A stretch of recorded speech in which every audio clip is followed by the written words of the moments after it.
Reports out of Israel and major media outlets now suggest that the Palestinian political faction Fatah has potentially joined forces with the terrorist group Hamas. This is interesting because the two factions have actually been at war since the year 2007. This is a conflict that led to the split between the West Bank and the Gaza Strip. Currently, those territories are now under two different governments, two different economies, two different bureaucracies, and the two sides have rarely agreed on much other than their disdain for Israel.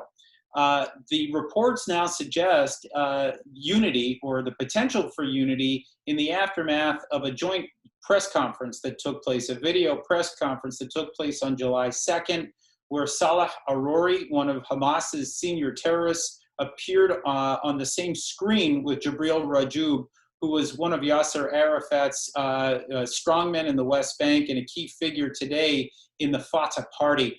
The fact that the two would come together at all is somewhat striking. Both men are, in fact, of a next generation leadership.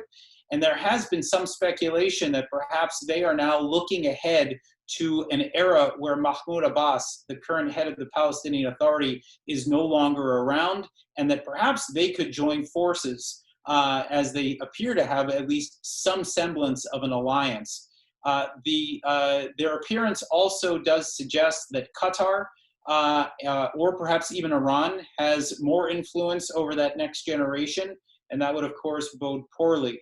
All of this takes place in the context of Israel and its potential to annex parts of the West Bank. This could potentially unify both factions for the first time in more than 10 years and could potentially spark an intifada or a violent campaign. So this is, of course, something that Israel is watching.